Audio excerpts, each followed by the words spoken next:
பாண்டியராஜன் இதுல ஒரு அவனுக்கு பெரிய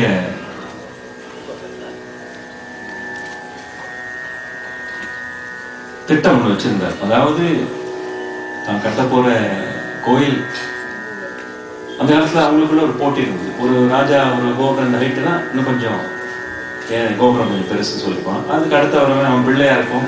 குலோத்துங்க சோழன்னா நம்பர் 2 நம்பர் 3 கொஞ்சம் மேல இருப்பாங்க. அப்பனோட நான் பெரியவன் காமிச்சுக்கிறேன். இந்த மாதிரி இவங்க போட்டிங்க பிரம்மாண்டமா நிர்மாணிச்சுட்டு இருந்தான். நிர்மாணிச்சு கடைசியில ஈஸ்வரன்ட்ட போயிட்டு கேட்கிறான், எனக்கு நாள் குறிக்கணும்.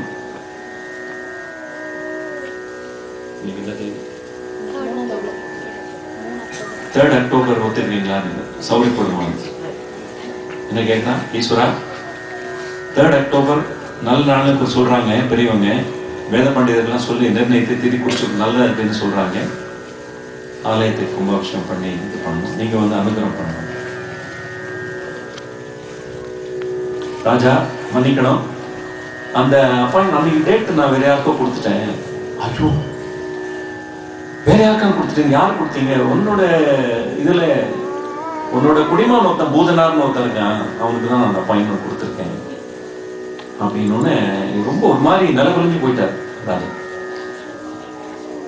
அவருக்கும் ஒரு இருமாப்பு இருக்கும்ல, ஒரு அகங்காரம். நம்ம இதுல தேச பிரஜை எனக்கு ஈக்குவலா எனக்கு தெரியாம ஒரு கட்டிட்டு இருக்கானா, புறப்படுங்கடா நீங்களா ஒற்றற்படை அனுப்புறான். யார் இந்த பூதனார் தேடி கண்டுபிடிங்கன்னு, எங்க பதுங்கி இருக்கான், இவ்வளவு என்ன விட பெரிய கோயில் என்ன கட்டுற போறான், இதுக்கு போய் அப்பாயின்மெண்ட் அவன் கொடுத்துருக்காரு அப்படின்னு சொல்லிட்டு கரெக்டான ஒற்றர்கள் எல்லாம் போயிட்டு கிராம கிராமமா போய் பாக்குறாங்க. இவனும் குதிரை மேல ஏறி போயிட்டு இருக்கான். யார் இந்த பூதன் கடைசி கண்டுபிடிச்சிட்டாங்க, லொகேட் பண்ணிட்டாங்க. லொகேட் பண்ணி இவர் வந்து ஒரு புளிய மரத்துக்கு அடியில அப்படி படுத்துக்கிட்டு காலை அப்படி பண்ண ஒரு காலை மேல தூக்கி போட்டு இப்படி கையெல்லாம் என்னமோலாம் பண்ணிட்டு இருக்காரு. இப்படி இப்படி எல்லாம் பண்ணிட்டு இருக்காரு. உன் பேர் என்ன? ராஜா கேட்கிறான். பூதனாருங்க. நீ என்னமோ பெரிய கோயில் கட்டுறியாம, அதுக்கு கும்பாபிஷேகத்துக்கு நாள்லாம் குறிச்சு வச்சிருக்க. ஆமா, 3ஆம் தேதி அக்டோபர் நாள் கொடுத்துட்டாரு எனக்கு அன்னைக்கு.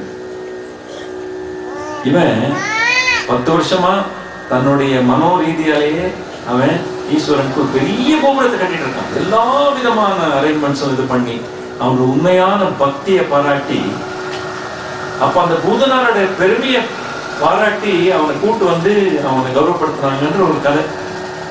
இந்த கதையில இருந்து நம்ம கத்துக்க வேண்டியது என்னன்னாக்க, அந்த பக்தி எவ்வளவு ஆழமா இருந்திருக்கு அந்த காலத்துல. மராட்டியத்துல இருந்து ஒரு ஸ்டோரி எடுத்தோம். ஸ்டோரின்னு வச்சுக்கிட்டீங்கன்னா ஸ்டோரி இருந்துடும். அதுல இருந்து வர்றது என்னன்னாக்க, மெடிடேஷன் பண்றோம் எல்லாரும். மெடிடேஷன்னா எப்படி இருக்கணும்னா, the mind without agitation is meditation. அதுதான் மனசுல வச்சுக்கணும். எப்படி சும்மாச்சும் உட்கார்ந்தோம் சஞ்சலம் இருந்துகிட்டே இருக்கு அப்படின்னாக்க நீங்க இன்னும் ஊறி போல, இன்னும் பக்தி உங்கள்கிட்ட ஊறல. அது எப்படி இருக்கும்னாக்க, சில சமயம் அந்த பிக்கிள்ஸ் போடுவாங்க, 1 day பிக்கிள்ஸ் அப்படின்னு. அது எப்படி இருக்கும், அப்புறம் கொஞ்சம் ஆழமா ஊர்ன எப்படி இருக்கும், அந்த மாதிரிதான். எப்படி ஒத்துக்கிறீங்களா? அது மாதிரிதான். சின்ன இளைஞர்கள் கை தூக்கினா பெரியவங்க தூக்க மாட்டாங்க. ஊர்கா பிடிக்காதவங்களுக்கு. ஒரு பையன் 8 வயசு பையன் கை தூக்குறான். ஆமா, அவனுக்கு ஊர்கா பிரியம் போல.